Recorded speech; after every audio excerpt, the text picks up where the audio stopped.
Hello, my name is Angela Callaway, and I'm going to read for you today one of the 5-minute Star Wars short stories. That said, let us begin. A long time ago, in a galaxy far, far away, on a small planet called Tatooine, a young boy named Anakin Skywalker looked up at the planet's moon.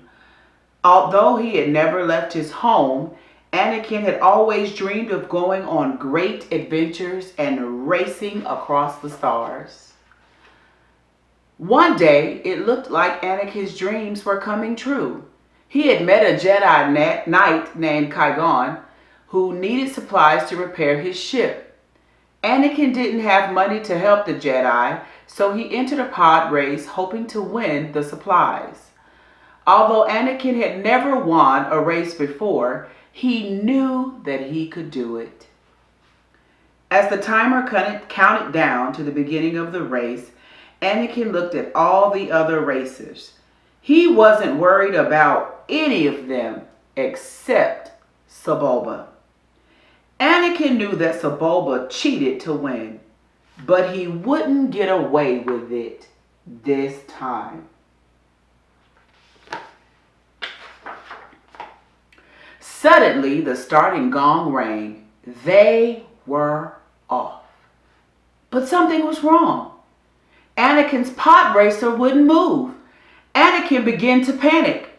Sebulba must have done something to his pod racer. But Anakin thought of what Qui-Gon had told him right before the race began.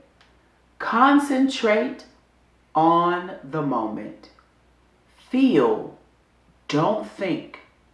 Use your instincts. Anakin took a deep breath, flipped a few switches, and restarted his engines. They roared to life, and Anakin flew away quickly.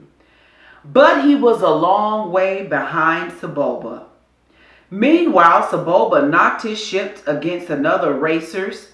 The pod racer crashed off the course and burst into flames. Sebulba laughed. One few racer to worry about.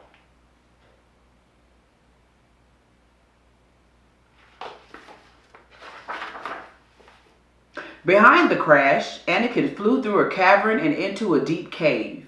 One of the other racers wasn't paying attention and ran right into some rocks. The ship exploded. Anakin quickly flew around the fire. That was close, Anakin thought. Anakin raced through the stadiums. He had 2 more laps to finish, but he smiled. He was catching up to Sebulba. The racers thundered across the planet. Sebulba was still ahead of everyone else, but he wanted to make sure it stayed that way. Sebulba threw a piece of metal behind him, and it went right into another racer's engine. The engine exploded, and pieces of the pod racer flew everywhere.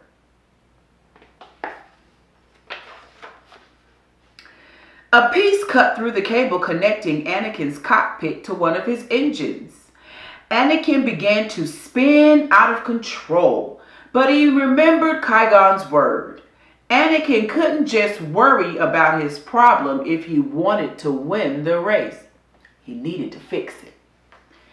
Anakin quickly brought his cockpit under control and grabbed the loose cable.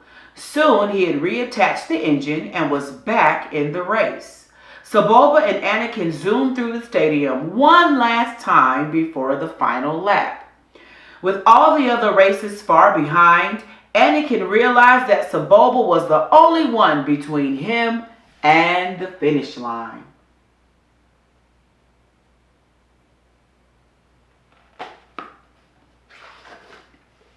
Sebulba's pod racer was much bigger than Anakin's. He forced Anakin off the course and high up onto a cliff.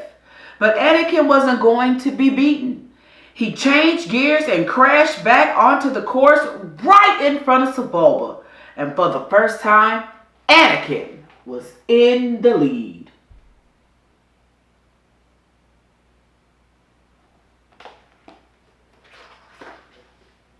Suddenly, Anakin saw smoke coming out of one of his engines. His pod racer was on fire.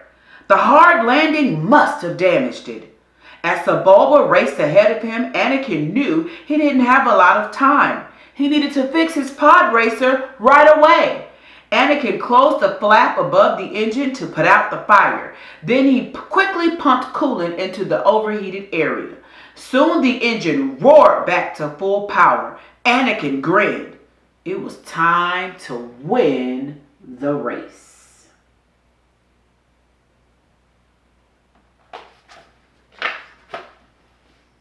Anakin could see the stadium getting closer and closer as he pulled up right next to Sebulba.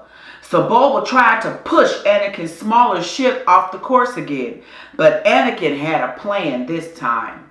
As Sebulba rammed him, Anakin caught his pod racer on Sebulba's. Sebulba was stuck.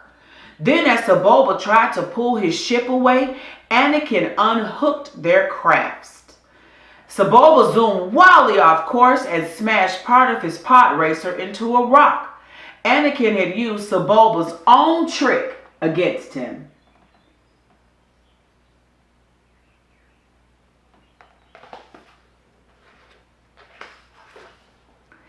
Anakin raised his hands over his head as he crossed the finish line.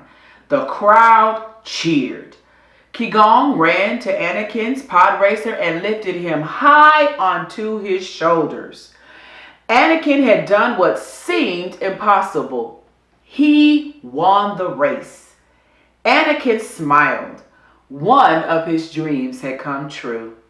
He couldn't help wondering what great adventure he'd have next.